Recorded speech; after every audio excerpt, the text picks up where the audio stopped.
We begin tonight with the International Criminal Court giving the go signal for an official probe into President Duterte's war on drugs. In a statement, the tribunal said there is reasonable basis to believe that alleged crimes against humanity were committed in the drug war and the killings in Davao when Duterte was still mayor. But as expected, the palace is pushing back. In response to the formal probe, Chief Presidential Legal Counsel Sal Panelo says the ICC has no, as it never had jurisdiction over the affairs of the country, noting the country's withdrawal from the Rome Statute in March 2019. Good evening, I'm Gretchen Ho. And I'm Ed Lingao. You're watching The Big Story. Will the ICC probe proceed even if the Philippine government refuses to cooperate? For a counsel of some of the victims of the drug war, the trial will still roll. But the palace is confident the absence of cooperation makes the case good as dead. Mobile journalist Pamela Vasquez has the big story.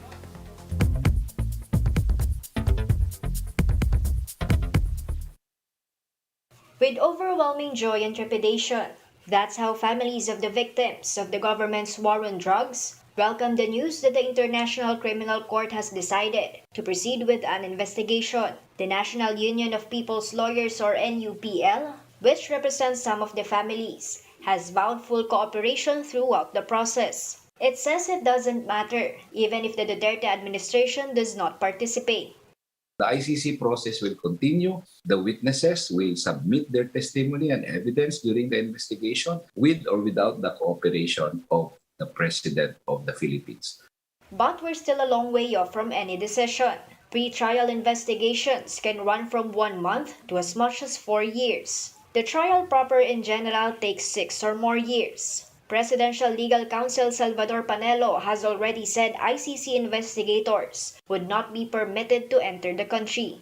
While presidential spokesman Harry Roque says he's confident the case will never reach the trial stage, much less lead to charges.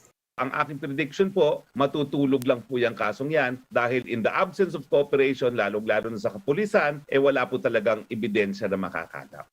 The ICC said that the evidence suggested that the code, widespread and systematic attack against the civilian population took place pursuant to a state policy. The probe will look into alleged crimes between November 1, 2011 to March 16, 2019. That period covers the time Duterte was mayor of Davao, with the court saying there's sufficient evidence linking the killings in Davao to the war on drugs campaign. The court also pointed out that although the Philippines has withdrawn from the Rome Statute, it still has jurisdiction over that period. In the original complaint, other names mentioned were Senator Ronald De La Rosa and former Justice Secretary Vitaliano Aguirre II. But of course, it's President Duterte's name that came up the most. And I think if he will not participate, this will go into a full-blown trial where we are very confident President Duterte will be convicted by the International Criminal Court. I'm Pamela Vasquez and we are One News. Well, the ICC still insists it has jurisdiction for crimes committed when the country was still a member. The Philippine government withdrawal from the Rome Statute took effect in 2019. Now to discuss how that might affect government's position, we have with us Presidential Chief Legal Counsel Salvador Panelo. Secretary Panelo, maraming salamat po for joining us tonight and welcome to the Chiefs. Good evening. Yes, sir. Sir, we do understand the palace position that nag-withdraw na tayo sa ICC, therefore wala na po silang jurisdiction. However po, yung Supreme Court decision in March, I think it was published only in April this year, says that withdrawing, in a quote, withdrawing from the Rome Statute does not discharge a state party from the obligations it has incurred as a member. So where do we position ourselves now po? Alam mo, yung provision na yon na merong condition yon. Kailangan para they can still acquire jurisdiction, assuming that they have, because from the very start, our position is they never acquired jurisdiction over us. But assuming na meron nga. Pero ang sinasabi ng Rome Statute, they can only continue with the jurisdiction despite the withdrawal if the criminal investigation by the court has already started. But it never started because what was started was a preliminary examination to determine whether or not the charges against the respondent would fall within the 4 crimes enumerated by the Rome Statute. What are those crimes? 1, war crimes. Number 2, genocide. Number Genocide. 3, Crimes against humanity. And number 4, atrocity crimes. But even if it falls within the jurisdiction with respect to the crimes enumerated therein, there is still a condition of the complementary rule, which says that it can assume jurisdiction if, 1, the state is unwilling to prosecute. And even if it is willing, but it is unable to do so, then they can assume jurisdiction. Pero ang ating hukuman dito ay malusog na malusog. It's functioning. We've been prosecuting. We have trials. We have conviction. In fact, marami na nga nakakulong. Yes, sir. Hindi mo masasabi na unwilling tayo or unable. Pag sinabi naman nila unable kasi daw hindi mo pwedeng i-demanda dahil may immunity, but that applies only kung siya nakaupo. Pero pagbaba niya, you can still prosecute the president. Yes, sir. O kaya malabo yung kanilang position dyan. Yes, sir. Pero sir, just to be clear with government's position, did the court ever acquire jurisdiction over the Philippines? Kasi by your statement, no, it did not. It never did. And even from your previous statements and the president's statements, it never did because it was never published in the official gazette. Correct. But at the same Yes. time, the Philippines filed a motion, information for withdrawal from the ICC. In which case, doesn't that presuppose that we were part of the ICC to begin with? No. Well, we made ourselves very clear that we're only doing that to give them notice that we are not part of ICC. Kung baga, parang courtesy sa kanila yon, para huwag na sila mag-isip na tayo yung membro pa. Okay, Because sir. they've been insisting na membro tayo. O sige, kung membro, di alis kami. Yes, sir. Well, sir, Kung with baga, the... pinagbigyan na lang natin sila. Okay, sir. But with regard to that issue of publication, so the palace insists that we are not under the jurisdiction because it was never published with the official gazette. But at the same time po, other groups, for example, Center Law, of which Harry Roque was a founder, insisted that that does not apply to international treaties. At the same time as well, since the president took office in 2016, the Philippines has entered into several treaties with other countries that have not been published with the official gazette. So what does that mean, sir? Teka muna, hindi ba sabi ng Supreme Court, the President can revoke treaties at will Yes, sir. if it runs counter to the Constitution. This runs counter to the Constitution because proceeding with a case is in violation of the Constitution. In fact, it is in violation also of the Rome Statute, as I cited earlier. So they want us to cooperate. But you are effectively asking this government to cooperate to perform an act in violation of the Constitution. Okay, maraming salamat po, Presidential Legal Counsel Salvador Panelo. And how exactly did the ICC reach this point? And the more important question, what is next? The ball started rolling back in 2018 when then ICC prosecutor Fatou Bensouda began pre-trial examination for the case. It took 3 years before she finally lodged a request in June this year to formally start the investigation. The examination said there is, and we quote, reasonable basis to believe that crimes against humanity of murder has been committed in the Philippines. 3 pretrial judges from the ICC decided on Bensouda's request over a 3-month period. And that brings us to this point. The ICC formally authorizing an official probe or investigation into allegations of crimes against humanity in the president's drug war. This puts into motion the second phase, the investigation, or the actual investigation, where the ICC will start gathering data and interviewing witnesses. The ICC will also be officially naming the accused. And at this point, the pretrial chamber may also serve an arrest warrant against the accused. But of course, the big question is, who will execute the arrest warrant? The ICC will have to depend on local authorities who may, of course, in turn refuse. A pretrial hearing will follow where a chamber will have 2 months to decide if the complaint will be elevated to an actual trial. That is the only time that an actual trial may begin. Now, due to the length and complexity of this process, it is very likely that the President is no longer going to be in his position by the time this happens. Now, what does the prosecution have to prove? Like in a regular court, the ICC has to prove guilt beyond reasonable doubt. They have to prove that state forces are indeed the ones behind the extrajudicial killings or human rights violations being carried out on the ground. These are the other big stories tonight. Salons, restaurants, and even churches open their doors once again as Metro Manila becomes the first trial ground for a new alert level system. President Duterte went on another tirade against Senator Richard Gordon. He also did not hold back in comparing how the two chambers of Congress conduct investigations. And the tax man is cracking down on tax-deficient social media influencers. No less than the 250 top-earning influencers are now on the BIR's watch list. These big stories after the break.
Good evening. You're still watching The Big Story. I'm Ed Lingao. And I'm Gretchen Ho. Metro Manila businesses resume operations once again as the region enters day one of the new alert level system. But as early as now, some restaurants and salons are already appealing for a higher operating capacity to recoup losses. JC Cosico with the details. Salons in NCR like this one inside a mall in San Juan City have resumed their operations, but only a few customers were seen. Yung okay na magpunta ng salon, pumunta na ako talaga dito kasi ayoko ma-miss yung opportunity. Baka mamaya in a day or two or in a week or two, magbago na naman. Customers need to present their vaccination cards to avail of indoor services. Under Alert Level 4, indoor establishments are allowed to operate but only up to 10% capacity and only for the fully vaccinated. Mas okay na rin po. Opo, kaysa po yung hindi po kami, wala pa po kaming work. Kahit pa paano po, nakakapag-start na po kami. Aside from salons, restaurants have also reopened at a limited capacity. Nung puro take-out and delivery lang kami, sobrang hina po talaga ng revenue namin. Ngayon, kahit paano yung dine-in talaga makakatulong sa amin. Customers are happy that they can now eat outside. It's really nice to be able to enjoy a meal out.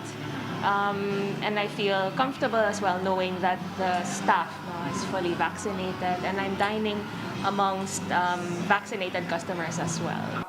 But food establishments appeal to the government to relax more protocols. Mas gusto ko kung bigyan na nila ng konting luwag yung mga businesses. The MMDA says the new quarantine system will be assessed on a weekly basis. Pero we must make sure this would really work for us. Mga kababayan, marami nang walang trabaho, maraming nagugutom. The Alert Level 4 in NCR will last until the end of the month. A successful pilot run could lead to the new system being implemented nationwide. For News 5, JC Cosico, We Are One News. Under ECQ and MECQ, water concessionaires opted not to disconnect delinquent customers. Under the new system, MWSS says that should still be put on hold at least for areas under Level 5. But what about now that the region is under Alert Level 4? Well, the region's two concessionaires, Maynilad and Manila Water, say they will still postpone disconnection until the end of September. But as for delinquent customers of Maynilad, they will be given an advance notice this month to avoid a possible disconnection in October. MWSS urges customers to pay their dues so as to help the concessionaires with their operations. The agency also urges those short on cash to ask for an extension. Pag hindi po sila makakuha po o makakollect ng kanilang revenues, ay ito po ay pwede po maapektuhan ang kanilang operations dahil wala po silang cash flow at hindi po sila makakapagbili ng kanilang mga chemicals or requirements, hindi po sila pwede magpasahod, hindi po sila pwede magbayad ng kanilang utang. The new alert level system provides for the implementation of granular lockdowns. In Quezon City, at least 51 sites have been placed under special concern lockdowns, including convents and an orphanage. De La Peña with the details. Barangay personnel stand on guard at the Convent of the Holy Spirit in Quezon City. There's a COVID-19 outbreak in the facility with 22 residents testing positive. This is the same scenario at the Religious of the Virgin Convent along N. Domingo Street and at the Gentle Hands Orphanage in Project 4, where 100 residents are COVID positive.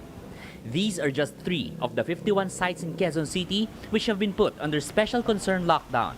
As Metro Manila shifts to a new alert level system, the local government says a single COVID case may merit an entire house or even a compound to be put on lockdown. This, they say, has been in place since May. Hindi na kami masyado nahihirapan na sanay na kami sa Quezon City. Mag-identify ng mga special concern lockdown.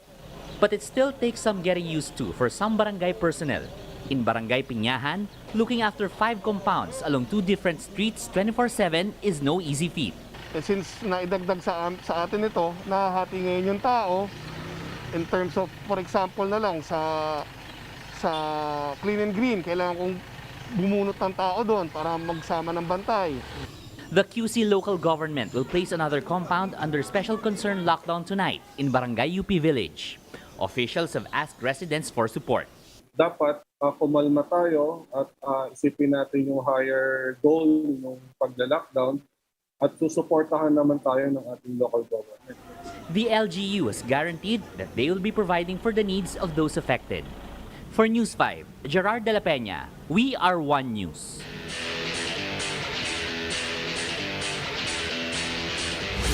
For the big story in sports, in the PBA, despite missing stars due to injury and coming from a long layoff, the Meralco Bolts rallied to beat the Terra Firma Jeep 95-83.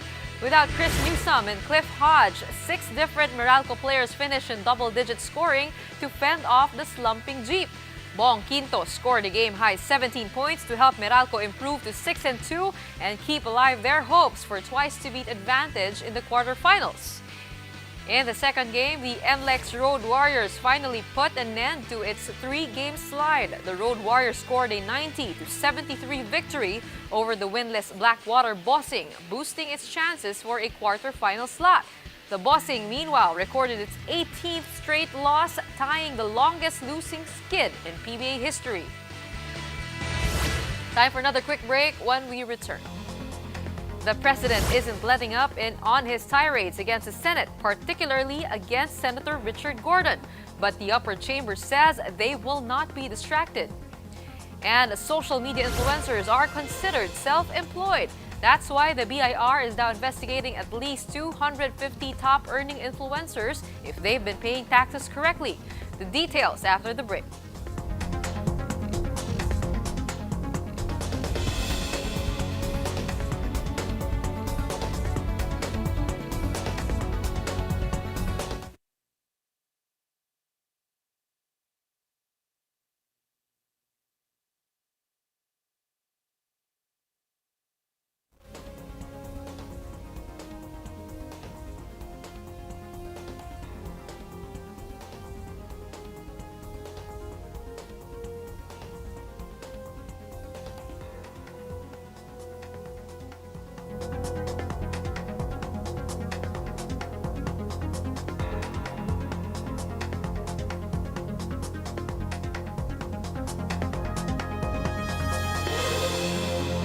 Good evening. You're still watching The Big Story. I'm Ed Lingao. And I'm Gretchen Ho.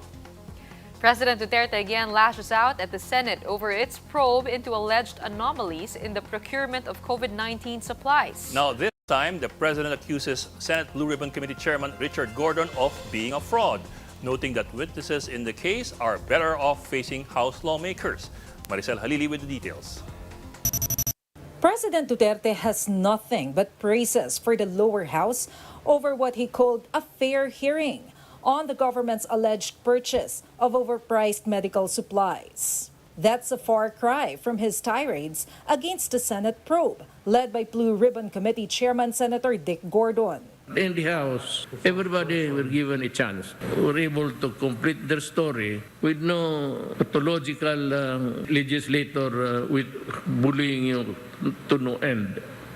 Regardless, he still gave Health Secretary Francisco Duque and Vaccine Star Carlito Galvez the go signal to attend Senate proceedings.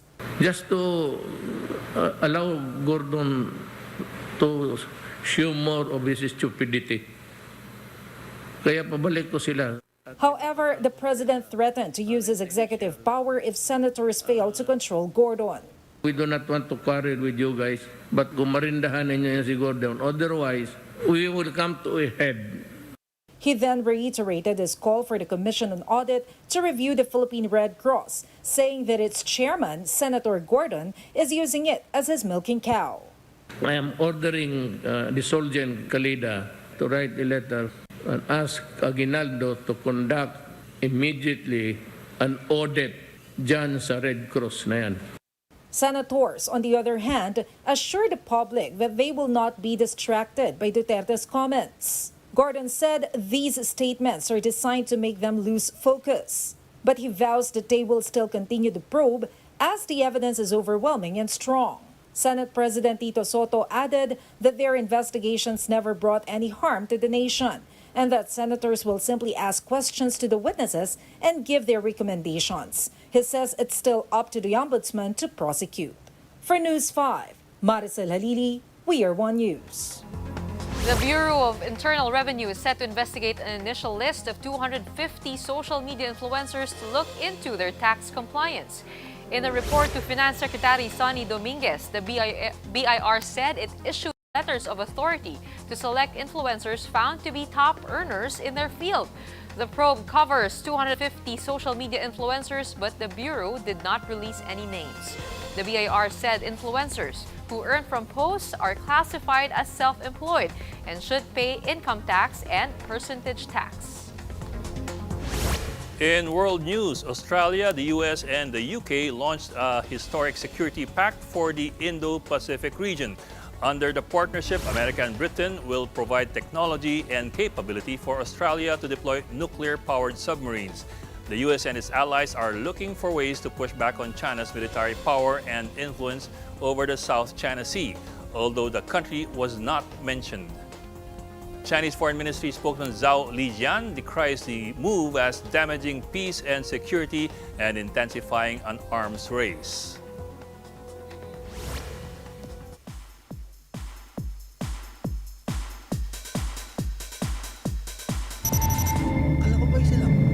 Dennis Trillo should have also won Best Actor alongside John Arcilla at this year's Venice International Film Festival. That's according to producer Quark Henares, who has had a chat with the festival's jury. In a series of tweets, Quark said jury member Chloe Zhao really wanted a tie. If we could give a drawing award, we would give both of you. Dennis played a hitman in prison, and John a radio journalist in Eric Matty's On the Job, The Missing Eight. Quark revealed that Chloe thought Dennis was a real prisoner, only to find out that he's a matinee idol. Quark also tweeted that jury head Bong Joon-ho asked to sit with them during dinner. Bong quizzed Eric about production and called him a good director. Upon leaving, Quark said Bong hugged Eric and even quoted a line from his film. Just to do what you want. I'm going home. But before that, a fanboying Dennis asked Tito Bong to sign his Parasite graphic novel. Days ago, Dennis had posted a video of his interaction with the attendees. Bong and others were all praises for his performance. Congratulations. We all love you. Yeah, you feel that. The Missing Eight is now streaming on HBO Go. Nick Garcia, We Are One News. Classes have already started, and for many private schools, that means starting and ending classes with prayers. But with schools still online mode, students have become more creative in how they pray. A video posted by Twitter user Kabulastugan, and the name tells you a lot already, shows how prayers can also bring a class bursting into laughter. Name of the Father, the Son, the Holy Spirit, Amen. Lord, thank you po sa blessings na binibigay niyo sa amin araw-araw. Nawa po ay gabayan niyo kami palagi at nawa ay tulungan niyo po ang matuto sa mga klase namin darating ngayong maghapon. Nawa ay gabayan niyo po kami palagi sa aming daan na tatakin. Sa kung bakit sa akin, Panginoon. Amen. Ano yun? May parang special effects sa voice? Hindi naman kami ganun magdasal eh. Seminarista ako dati. Oo, paano kayo magdasal? Yung nomine Patris et Filii et Spiritus Sancti. Hindi naman ganun yun eh. Ako alam mo paano magdasal noon. Kasi di ba may desk? Tapos nakaganon. Pagka nahuli ka natutulog, di ba? Ganon yun. Oh, pag biglang mapapalingan ka. Mga kalokohan. Lumalabas. Okay, sige. Follow niyo po Kabulastugan on Instagram. Favorite ni Paulo de Rosario yan. That wraps up today's Big Story. Catch us again tomorrow at 8 p.m. on Signal Channels 8 and 250. Please like our Facebook page, One News. For more in-depth analysis, visit our webpage, onenews.ph. Mask on. Wash hands. And stay safe, Philippines. I'm Ed Lingao. And I'm Gretchen Ho. We are One News. Have a good evening.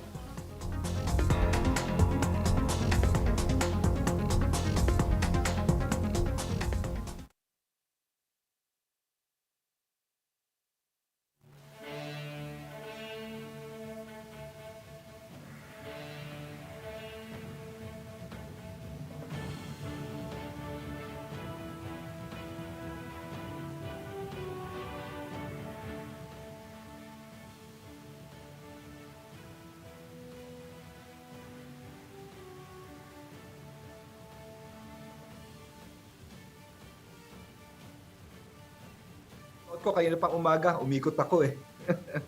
yung short ko Okay kaya lang. All in a day's work. Okay.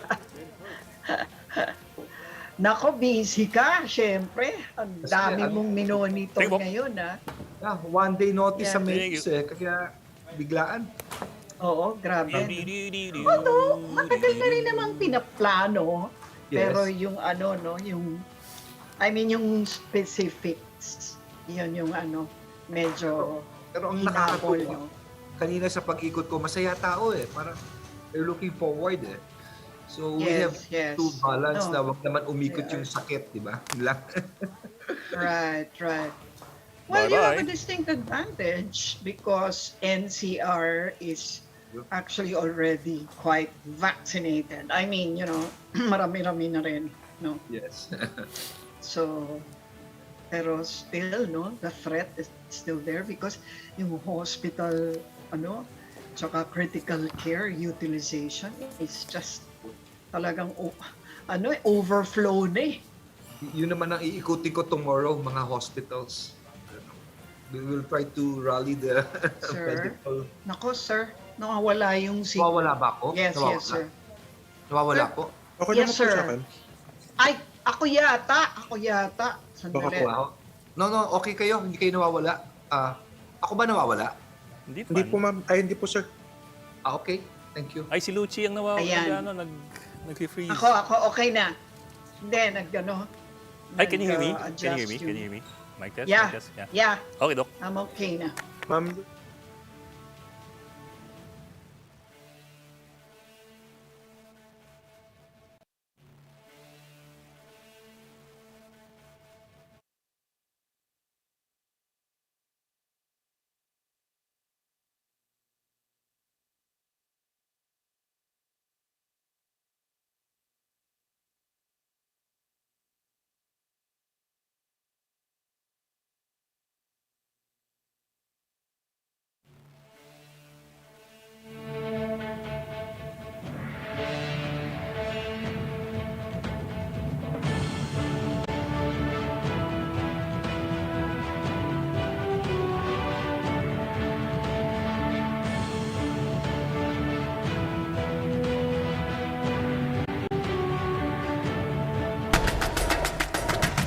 1 of the alert level system in Metro Manila, restaurants and salons in the NCR have been allowed to reopen, but some owners are calling on the government to increase the allowed capacity. We must make sure this would really work for us.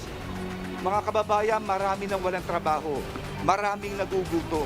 Dito po sa Metro Manila, may refocus po natin yung ating mga personnel. Maraming ating mga kabayan dahil nga marami na tayong mga permitted industries. So in general po, nakita natin naman na maayos at inasahan po natin na sa mga susunod na oras o mga araw ay lalo pong ma-appreciate ng ating mga kabayan itong ating bagong alert level system.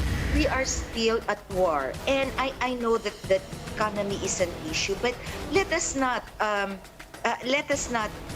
waste whatever gains that we have sa pagmamadali natin. Metro Manila entered into localized lockdowns as of today as citizens' organizations appealed to the government to improve its response to the pandemic. Will the change in quarantine classifications address the weaknesses of the government response? We discuss in this episode of The Chiefs.